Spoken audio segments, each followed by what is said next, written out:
그리고 신앙은 분명 활기찹니다. 그러지 않고서는 기독교 신앙이 이렇게 수천 년 동안 이어져 온다는 것이 쉽지 않음을 보게 됩니다.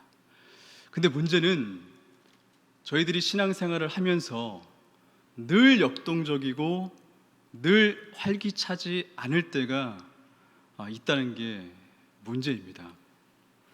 때로는 우리의 신앙생활이 답답하고 냉랭할 때가 있습니다. 왜 그럴까요? 우리의 신앙생활이 활기차는 것보다 냉랭하고 의기소침할 때가 있어요.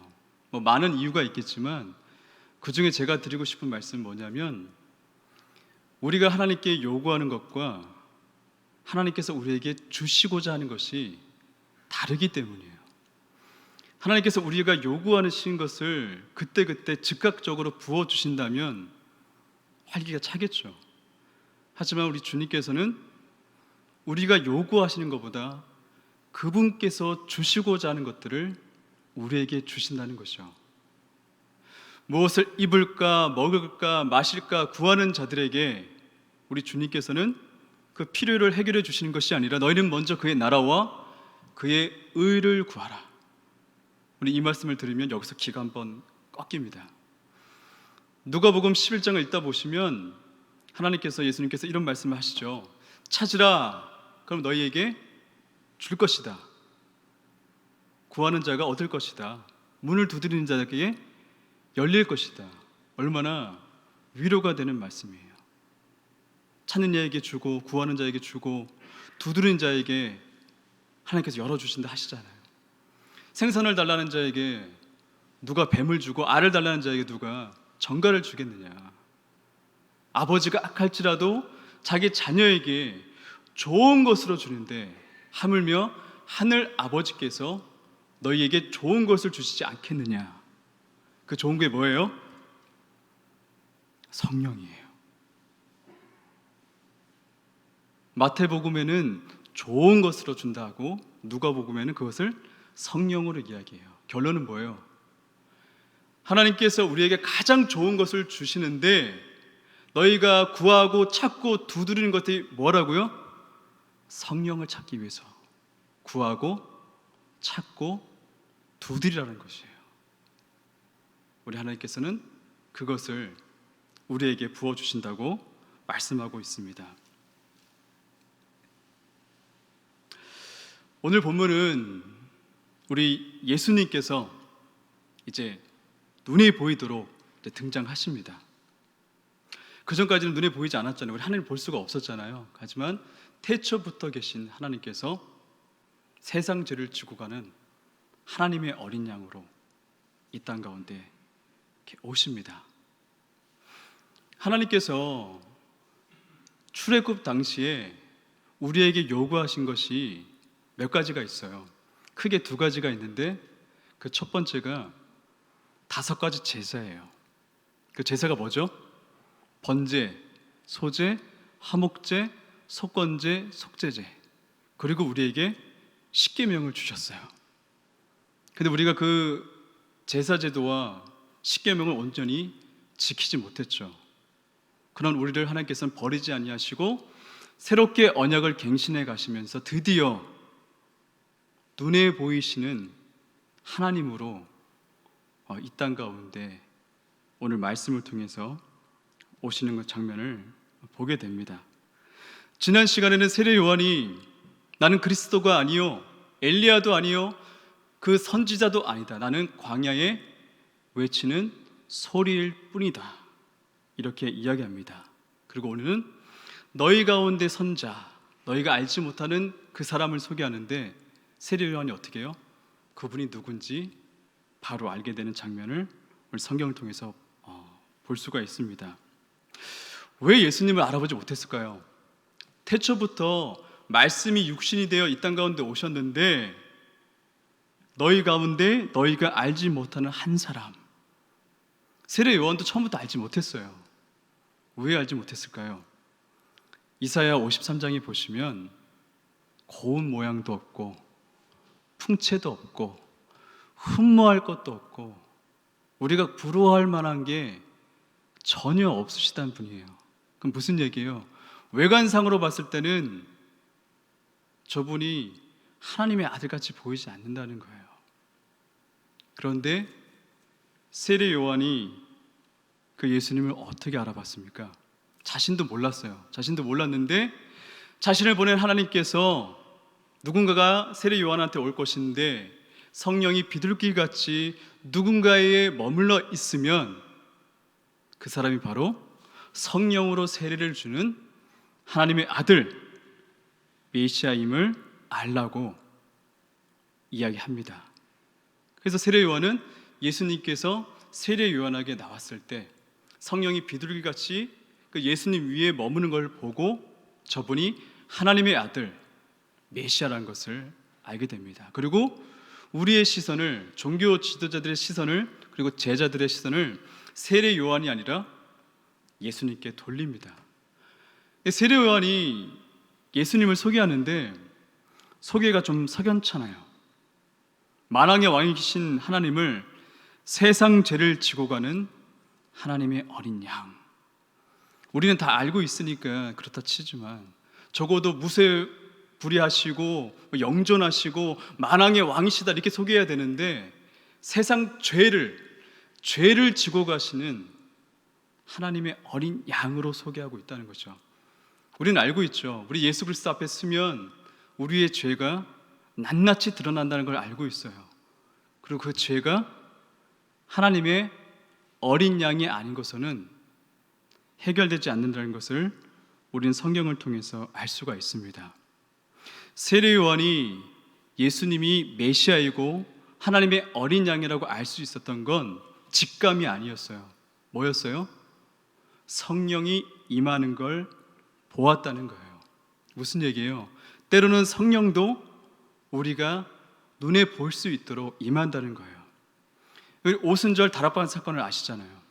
혀가 갈라지고 그들이 방언을 하고 주변에 있는 사람들이 듣게 되잖아요. 성령이 허락된 자들은 듣고 알게 돼요. 하지만 성령이 허락되지 않는 자들은 뭐라 그래요? 세수를 취했구나. 저들이 엉뚱한 소리들 하고 있구나. 이렇게 받아들인다는 거예요. 빌립이 사마리아에서 복음을 전합니다. 그때 마술사 시몬이 따라요. 마술사 시몬도 능력이 있었어요. 근데 빌립이 장난이 아닌 거예요. 못 걷는 자도 걷게 하고 중풍병자도 낫게 하고 귀신도 축출하는 장면을 보면서 그 시몬이 빌립을 따라다니면서 세례를 받습니다. 그리고 베드로와 요한이 오자 성령 세례를 베푸는 걸 보고 나도 성령 세례를 베풀 수 있도록 해달라고, 내가 돈을 주겠다고. 그러니까 베드로하고 요한이 뭐라 그래요? 하나님의 선물을 돈을 주고 사려 하느냐? 내가 은과 함께 망할 것이다.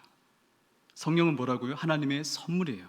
그러면 하나님의 선물은 보통 선물은 돈 주고 받는 게 아니잖아요. 선물은 그냥 주는 거잖아요. 성령을 받을 수 있는 방법이 있어요. 제가 방법, 비법 이런 거 별로 안 좋아하는데 그래도 성경에 나와 있어요. 제가 그 말씀을 읽어드릴게요. 사도행전 2장에 보시면 38절에 이런 말씀이 있습니다. 베드로가 이르되 너희가 회개하여 각각 예수 그리스도의 이름으로 세례를 받고 죄의 사함을 받으라. 그리하면 성령의 선물을 받으리니. 뭐라고요? 회개하고 죄의 사함을 받으면 너희가 성령을 선물로 받는다는 거예요. 베드로가 오순절날 성령에 충만해서 말씀을 전합니다. 근데 이들은 그런 자들이 아니었어요. 여러분 잘 아시잖아요. 예수님께서 십자가에 못 박혀 돌아가시고 그들은 두려워 떨고 있었어요. 근데 놀라운 게 뭐예요? 원래 반란을 일으킨 자들은 그 주동 인물들과 함께 죽이거든요. 근데 기독교가 참 신비로운 게 예수님만 돌아가셨어요. 제자들이 모여서 두려워 떨고 있는데 그들에게 나타나서 예수님께서 뭐라 하십니까? 그들에게 가장 원하는 게 뭘까요? 그들이 가장 구하고 싶은 게 뭔가요? 당연히 이 두려움이 종료되는 거겠죠. 근데 예수님은 그게 아니에요. 성령을 받으라. 가장 좋은 것을 주십니다. 성령을 받으라 하며 그들에게 성령을 주십니다. 그리고 베드로가 두려워 떨던 그 베드로가 성령 충만하여 그 죽음을 앞세우고 그 유대인과 예수 그리스도 십자가에 못 박혔던 자들에게 나아가서 너희들이 십자가에 못 박았던 그 예수가 그리스도라고 지금 외치고 있는 거예요. 그러자 그들이 회개하면서 내가 그럼 어찌할꼬 어이할꼬 묻고 있는 거예요. 그러자 베드로가 그들에게 얘기하고 있는 거예요.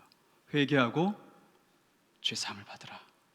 그러면 예수 그리스도가 너희들이 비록 십자가에 못 박은 그 예수 그리스도가 너희들을 버리지 아니하고 너희에게도 성령 하나님으로 임하실 것이라는 것을 베드로가 지금 이야기하고 있어요. 그럼 성령을 받은 증거가 뭘로 알 수 있을까요? 우리는 성령 받았다고 하면은 어떤 생각이 좀 드세요? 이렇게 막 불로불로하고 막 이렇게 하여튼 뭐 그런 거 있잖아요. 막 뜨겁고 막 그런 것만 생각하는데 그렇지가 않아요. 성령의 열매가 있잖아요. 갈라디아서에 보면 사랑, 희락, 화평, 인내, 자비, 양성, 충성, 온유, 절제. 제가 이렇게 노래를 외워가지고 그냥 외우라면 못 외워요. 그래서 제가 지금 노래 부르는 거예요. 노래도 못하지만 성령의 열매를 맺으면 우리는 알 수가 있어요. 저 성도님이, 저 목사가 성령이 충만한지 안 충만한지 눈으로 볼 수 있는 거예요. 이 성령의 열매를 맺어가는, 우리 성령 충만하지 않으면 아시잖아요. 이거 안 되는 거. 저를 보면 알아요. 지긋지긋하게 정말 안 돼요. 근데 성령의 충만함이 있으면 절제가 돼요. 충성이 돼요. 사랑이 돼요. 화목이 되고 성령의 열매가 맺어져 가는 걸 내 눈으로 볼 수가 있어요. 그래서 내가 어떻게 느껴요? 성령이 충만하구나. 그걸 감지할 수 있다는 거예요. 그럼 성령이 충만함을 안 받으면 어떻게 되냐? 성령이 충만함을 안 받아도 하나님 나라에 갈 수 있냐? 아니죠. 절대 안 됩니다. 왜 안 되는지 아십니까? 요한복음 2장에 잘 나와 있어요. 예수님께서 니고데모랑 대화를 합니다. 그래서 예수님께서 2장 5절에 이렇게 말합니다. 예수께서 대답하시되 진실로 진실로 내게 이르노니 사람이 물과 성령으로 나지 아니하면 하나님 나라에 들어갈 수 없느니라. 물과 성령으로 거듭나지 않으면 하나님 나라에 들어갈 수 없다는 거예요. 니고데모가 어떤 자였습니까? 바리새인 중에서 바리새인이고 젠틀하잖아요. 그래도 뭔가 예수님이 메시아 같아서 밤에 이렇게 찾아왔잖아요. 우리 니고데모 하면 약간 느낌이 좋잖아요. 그런데도 구원받을 수 없다는 거예요. 하나님 나라에 들어갈 수 없다는 거예요. 물과 성령으로 거듭나지 않고서는 절대로 하나님 나라에 들어갈 수 없기 때문에 우리는 어떻게 해요? 성령으로 세례를 받으셔야 되고 성령 하나님을 쫓고 구하고 두드려야 된다는 것을 우리는 성경 말씀을 통해서 볼 수가 있습니다. 이제 세례 요한이 제자들을 예수님께 보냅니다. 쉽지 않죠. 자기를 열심히 따랐던 그 제자들을 참된 메시아인 그리스도에게 보내는 장면이 나옵니다. 이게 어떻게 가능할까요? 진짜를 만나면 그렇게 됩니다. 진짜를 만나면 우리는 그렇게 할 수 있어요. 우리 성도님들 진짜 그리스도를 만나셨나요? 제가 식상한 질문을 하죠. 진짜 예수님을 만나셨나요? 진짜 그리스도를 만나셨나요? 진짜를 만나면 우리는 올인합니다. 근데 저 사람이 긴가민가 하니까 어떻게 돼요? 우리가 갸우뚱하는 거예요. 아유 설마 한번 믿어볼까? 믿다가 있으면 좋은 거고 뭐 믿다가 없으면 뭐 그냥 에이 뭐 좀 헌금 낸 거 좀 아깝고 뭐 이런 게 아니라는 거예요. 예수 그리스도가 살아계시다는 것을, 메시아가 살아계시다는 것을 진짜로 믿기 때문에 자기를 따르던 자들을 내가 메시아가 아니라 세상 죄를 지고 가는 하나님의 어린 양, 저분이 바로 그리스도라면서 그 제자들을 예수님께 보낼 수 있습니다. 타인이 아니었어요. 자기와 함께한 제자들부터 그들에게 예수님께 내어 보내주는 것을 볼 수가 있습니다. 그러면서 그렇게 따르는 제자들에게 우리 38절에 예수님께서 묻습니다. 예수께서 돌이켜 그 따르는 것을 보시고 물어 이르시되 무엇을 구하느냐? 무엇을 구하느냐? 사람은 항상 무엇을 구하고 찾고 두드리는 존재입니다. 우리 예수님은 전곡을 아셨어요. 누굴 찾느냐가 아니라 무엇을 구하느냐. 왜 무엇을 구할까요? 구해서 얻으면 편안해지잖아요.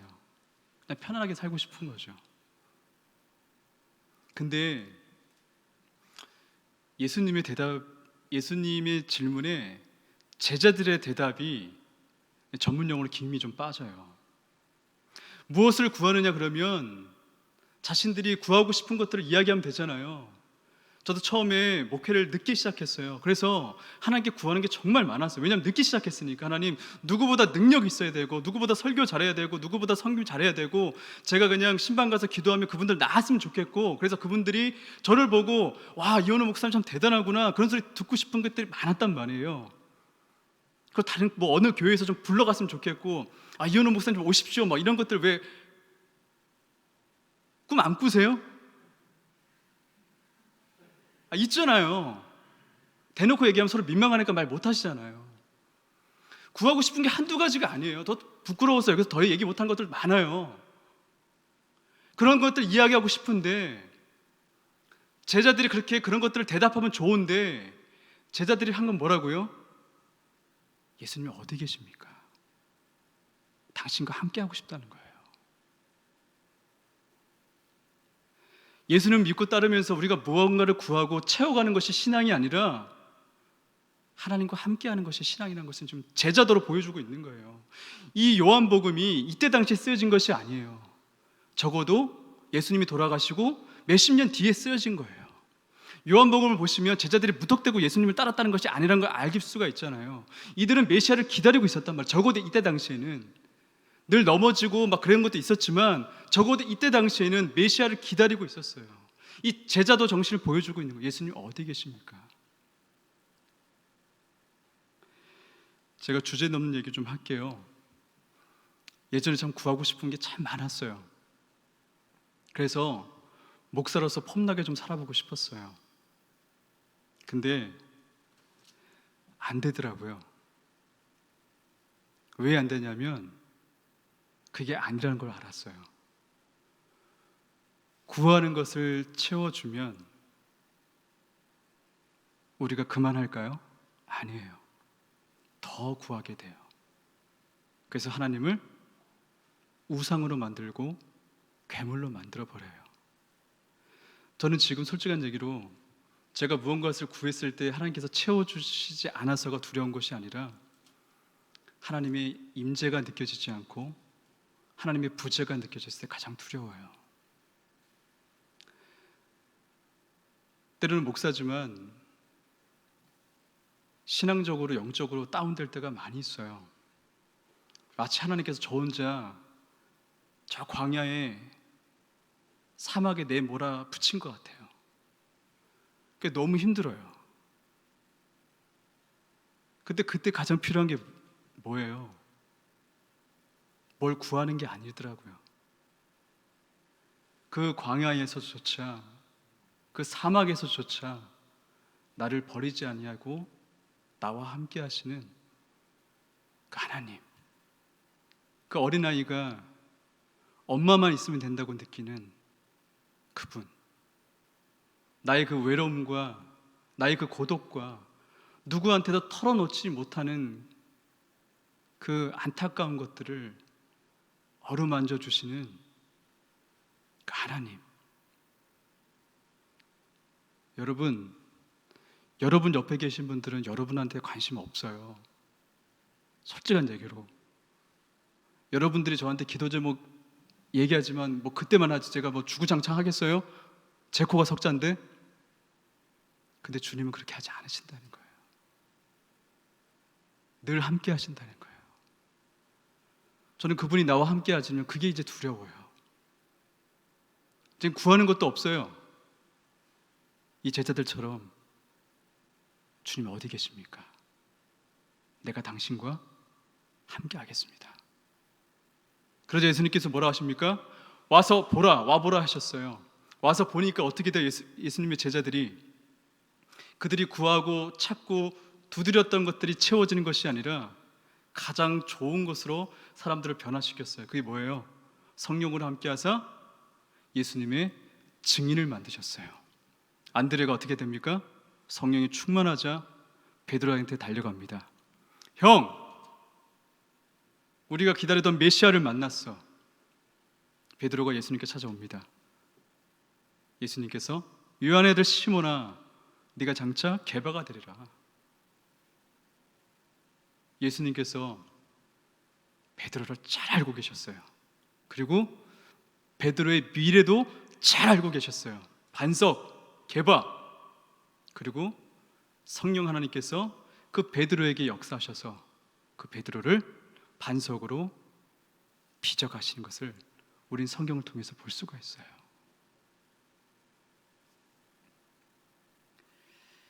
이제 말씀을 마치려고 합니다.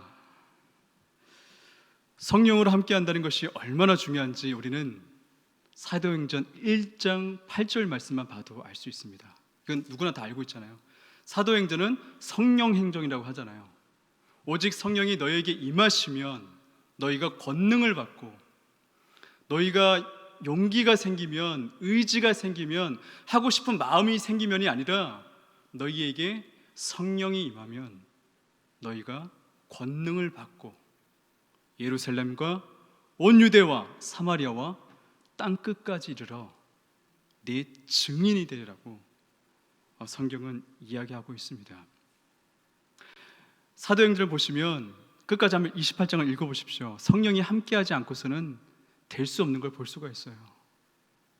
어떻게 오순절 그 다락방에서 기도하는 자들에게 성령이 임하셔서 각종 방언을 하고, 두려워 떨고 있는 베드로와 그 제자들에게 하나님께서 함께 하셔서 수천 명을 변화시키는 설교를 하고, 내가 너희들에게 능력받는 것이 더 기쁘다고 말할 수 있는 하나님의 사람 변화시키고, 우리 사도 바울은 말하지 않아도 알잖아요.